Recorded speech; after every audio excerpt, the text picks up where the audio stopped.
From behind the scenes, she built a global empire. In the nearly 50 years it took for Marjorie Rieu to become famous, Marjorie Rieu worked behind the scenes. His wife, his writer, his boss, and his fiercest guardian.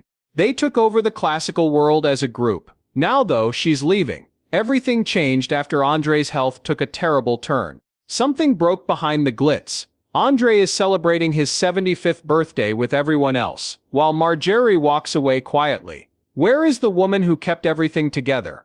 In 2012, everything began to fall apart. Andre Rieu, who was known as the king of the waltz, wasn't going to slow down when he was at the top of his game. He was flying between continents with his Jan Strauss Orchestra, filling arenas to capacity, and making it through concerts, TV specials, and interviews with international media, without missing a beat. He seemed impossible to reach for decades. He was able to work even when he was jet-lagged or sick. But in July 2010, something broke. When Andre woke up at 3 a.m., he was on vacation in Belgium, with his wife Marjorie, and everything around him was moving. In a literal sense, not figuratively. The walls and ceiling were leaning to one side. He thought the floor had given way under him. He couldn't stand because he was shaking and drenched in sweat. He brushed it off at first. It could have been just being tired. It had been a busy week for him, with studio recordings, Spanish lessons, and last-minute tour preparations. He even thought that being happy and busy could keep you from getting sick. He couldn't smile through this though. It was still making me feel dizzy in the morning. Things got worse instead. He was diagnosed with vestibular neuritis, a virus that affects the inner ear and causes problems with the vestibular nerve. That nerve is in charge of balance. When it's inflamed, the brain gets mixed up signals that make it very dizzy, disoriented, and sick to your stomach when you're moving. It was terrible for Andre. He was feeling more than just a little dizzy. He had trouble walking straight. He wasn't able to practice. Even holding his violin made him feel like the room was shaking. This is where things got tough. It was set for the following week, to be a concert in Amsterdam. Not a small show, 60,000 people were waiting for the show to be sold out. That being said, there was no miraculous comeback this time. Rest was all his doctor told him to do. At that point, things began to go badly. Not just for Andre, but also for Marjorie. Marjorie Rieu is more than just his wife. She's the quiet force that makes him do everything. She teaches languages for a living, and is also a trained composer. Tor has been her husband since 1975. That's more than 40 years together. It has to be creative, practical and emotional as well as romantic. Marjorie runs the empire's business, while Andre goes on trips around the world. She manages, writes, and keeps his time and energy safe. But there wasn't a business plan for this in 2010. Andre had to call off his trip to Australia. Then he put off his shows in the UK. These weren't small shows in the area. There were hundreds of jobs at these big stadium events. Lighting crews, orchestra members, stage managers and teams that move things around. 120 people depended on him to pay their bills.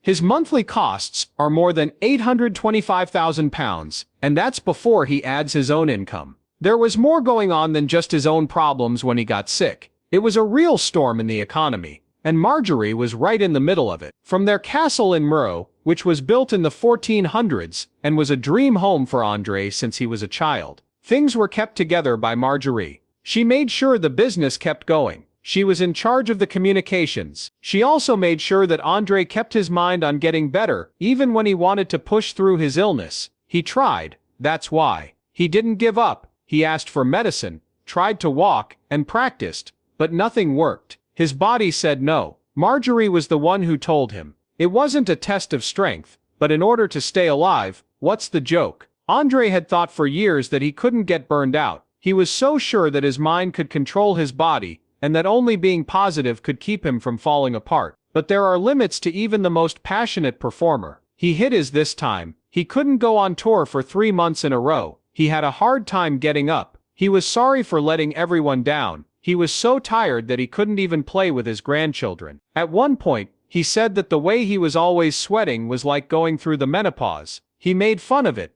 but it was clear what was really going on. It wasn't just an ear infection. It woke me up. The doctors did tests. He had a brain scan to make sure there wasn't a tumor there. Even though the scans were clear, the recovery was very hard. There were no magic pills or treatments, just retraining and balance, physical therapy, and a set of boring but necessary exercises. Moving his eyes up and down and side to side, while standing on one leg and making figure-8 shapes with his feet. 3 times a day for 30 minutes each time. It hurt a lot, but it worked slowly. But even though Andre's body started to get better, the emotional pain didn't go away. Everything was tinged with the fear of relapsing. About 5% of people who have vestibular neuritis will get it again, and one of the main causes is stress. All of Andre's plans had to be rethought, including his life itself. That's where Marjorie came back in. She made 2 lists with him. On one list was everything he loved about his job, which was making music, going to concerts and recording albums. The other was everything that made him tired: meetings, business talks, speaking engagements, events for the press, and running the business. It was a lot longer on the second list. They cut it together. They took his calendar away. They changed what he cared about. They agreed that he would only work on music from now on, and Marjorie would keep him away from everything else. That choice wasn't just based on workload. It was about getting through. Marjorie knew that Andre wasn't as strong as he seemed on stage. She saw him at his weakest, sweating from a fever, losing his balance, and feeling bad about himself as he walked to the bathroom. She stood next to him, and made sure no one saw how close it was to breaking him. It was never about being flashy when they worked together. Marjorie rarely goes with him to concerts or other public events. Indeed, she had said before that she didn't want to be known for being Andre Rieu's wife. She is unique, has her own work, and thinks for herself. In times like these, though, you can see how strong they really are. They raised 2 sons together. They now have 5 grandchildren. They live in the castle where Andre learned to play the piano when he was younger. Marjorie has always kept one foot on the ground, even when the world seemed to be spinning. She has done this through all the fame, chaos, music, and attention. He was back on stage by 2013. He got better, faster than the doctors thought he would. He became more stable with the help of the eye exercises, therapy, and changes to his lifestyle. But the fear never really went away. And Marjorie's part changed. She was no longer just helping out a traveling musician. She was doing everything she could to keep the man she loved from reaching that breaking point again, while she watched him do it. Fans don't always know what it takes to keep that dream alive when they see Andre today, dancing, happily, with a 60-person orchestra. They also don't see the woman who helped hold everything together when it began to fall apart. But Marjorie does, because that was just the start. Andre got a new wake-up call in 2017, one that made him think even more about his health, his choices, and what was most important to him. The stress this time wasn't caused by a virus or a tour that had to be cancelled. It came from inside. Andre knew that something had to change for good after his second major health scare in as many years. They are constantly touring, leading a 60-piece orchestra, managing production logistics, and making sure fans all over the world are happy. It quickly added up. There was a white flag on his body. He paid attention this time. He then brought in extra help in the form of a personal trainer, a new diet plan, and a new routine that focused on getting stronger, having more stamina, and getting a lot of rest. This wasn't a move for show. I had to stay alive. He began working out regularly to make sure he wouldn't fall off the stage, and to keep up with the fast pace of his orchestra. His trainer literally changed what he ate, watched how he moved, and helped him get better from the inside out, and it was impossible to ignore the results. He moved faster, slept better, and felt better. It didn't end there, though. Because of the change in their leader, his orchestra also joined in. Soon, the whole Johann Strauss orchestra joined in. There were musicians who reserved gym time in hotels, set up Zumba classes, and even signed up for marathons while on tour. Things changed behind the scenes. Being healthy was no longer an afterthought. It was part of daily life.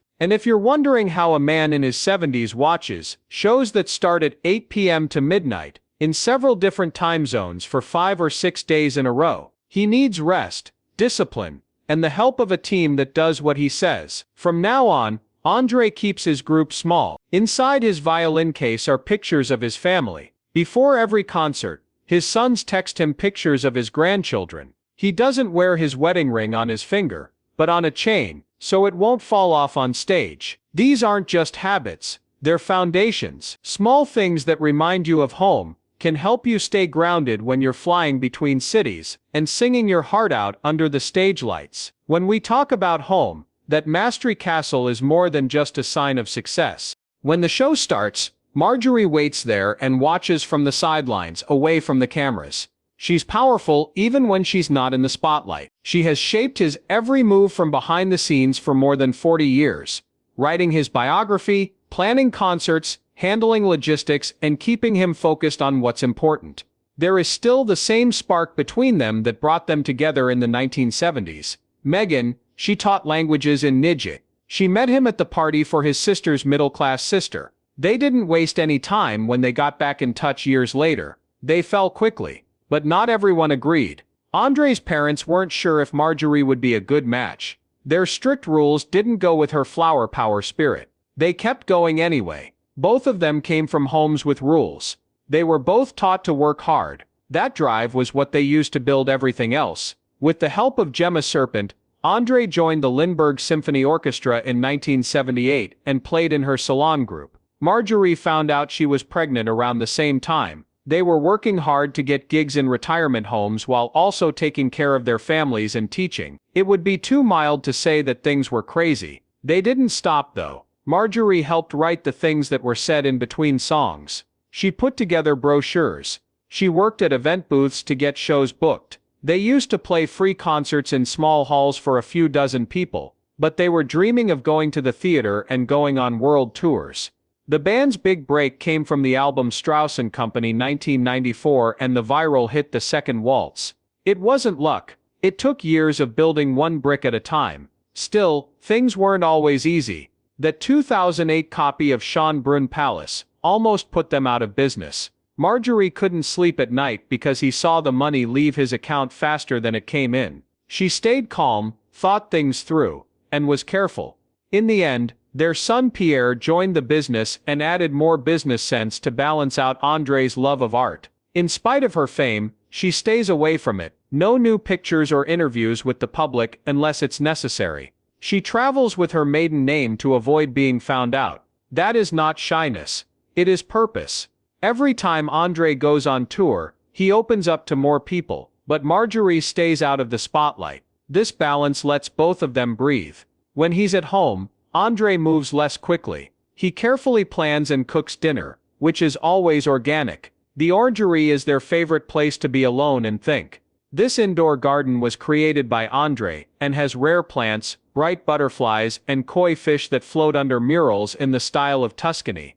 It's where he goes to relax after a busy tour. It's also where they start over before the next big adventure. What did Andre do to make his drive so strong? Who taught him to put everything on his dream, even though the chances were against him? Marjorie Rieu's Jewish father-in-law may have been the real key to his success and shaped the way he thought. That is the answer. Edgar Coleman wasn't well known. He didn't lead the band or stand on stage, but his spirit was in every note Andre played. Edgar lived through the Holocaust. In 1932, his dad ran away from Berlin and went to Maastricht to get away from danger. The rest of the family came 2 years later. During the war, Edgar went into hiding and was looked after by a Dutch girl named Nellie. Nellie later married Edgar and became his wife and Andre's mother-in-law. Nellie took a huge risk. She fought for the Dutch people and helped Jewish families stay alive. A letter from an Israeli family thanking Andre for saving their grandmother's life came to him years later. He kept that moment in his mind not as a story from a long time ago, but as a reminder of the legacy his marriage had given him. Then Edgar's record collection showed up. Andre didn't just get a partner when he married Marjorie in 1975. He went into a different sound world. Edgar's most valuable thing wasn't money or memorabilia. It was a group of more than 300 vinyl records. Andre learned a new rhythm, a new language, and a whole new side of music from that collection. Up until that point, Andre had grown up listening to Bach, Beethoven, and Bruckner, who were all great classical musicians. But Edgar's records introduced him to operetta, music from the 1920s, and yes, the Beatles and the Rolling Stones. For someone who grew up in a very formal musical family, it was like seeing color for the first time. Andre didn't just listen, he took it all in. The first performances by the MRI Salon Orchestra were based on that record collection. The repertoire was changed by it. It set the mood, it even shaped the logo, the vibe, and the way fun and nostalgic it was. It all started with Edgar's taste and Marjorie's early influence. Edgar didn't have a technical effect. It made me feel. He showed Andre how to get in touch with the sound's heart, and even after decades that effect is still being felt. Almost every time Andre plays a concert, he plays a version of Hava Nagila, which is the famous klezmer piece.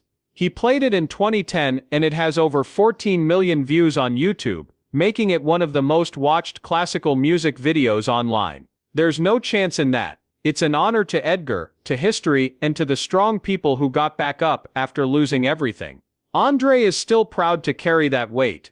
The crowd goes crazy when he plays in Israel. Flags fly and crowds roar, and he responds with local songs like Jerusalem of Gold, making his world tour more culturally rich.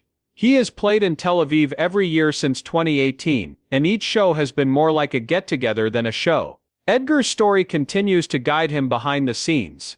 He knows where the family is from. He knows how almost everything ended before it even started. In fact, that's why he celebrates life with music. The message is easy to understand. Don't stop dancing. Remember to dream. Do not stop. Andre kept moving even when there was lockdown, and stages were empty and concerts were cancelled. He made cakes for people in his neighborhood. He put together video clips from past shows to make Magical Mastery, a special virtual concert. The event was streamed from December 19th to January 3rd, so fans all over the world could feel the emotion, energy, and nostalgia from their own homes. He didn't slow down. He even went even further. By 2025 he will be 75 years old, and to celebrate, The Dream Continues will be shown all over the world. This isn't just a list of his best songs. It's a front row seat to a history. Andre puts together a trip through his favorite performances from around the world, from New York to Vienna, and from Bahrain to Sydney. One of the best parts was a big version of Music of the Night from The Phantom of the Opera. In another, he sings a moving duet with his brother Robert, in which they both remember happy times as kids while singing Pai Zhu. Andre opens up in the numbers, sharing memories, stories and lessons learned from a life full of passion and hard work. Emma is the next one. Andre and the Johann Strauss Orchestra have taken her all over the world since 2024. She's been to many places, like Mexico, Chile, Bahrain, Colombia, and more. Something important is happening because she is on stage. Andre's story keeps getting longer. He has no plans to slow down. He's adding new voices and faces and working with others to keep the tradition alive. A boy from MRI who started out with a used violin goes on to become one of the best-selling classical artists in the world. When you think about how big it all is, you can see the whole picture. A man who grew up following strict rules. A young couple putting together concerts and nursing homes on the cheap. A dream fed by vinyl records and getting through the war. A career that spans continents, generations, and types of music. That quiet force is at the heart of everything. The one who never stood in the spotlight but made sure it was always shining. The heart of the music was shaped by Edgar Cohen, and Marjorie carried it on, incorporating her father's legacy into every choice, arrangement, and tour. It's not because Marjorie is done when she steps back today and says goodbye to the spotlight, the tour buses, and the long nights backstage. It's because she did what she needed to do. That's her who built what everyone else sees in Andre. She held on to the dream when it was just a spark. Now Marjorie watches from a quiet corner as Andre plays to packed houses in Sydney, Vienna, and Tel Aviv. He knows that every note tells their story. From war-torn Berlin to stadiums full of people on 5 continents, this journey didn't start with fame. It started with love, records, strength, and support that doesn't expect anything in return. Now where does the music go next? That is the last question. And now that Andre's 75th birthday is over, Emma is moving up in the orchestra, and the group is still touring the world. The answer is clear: the waltz keeps going.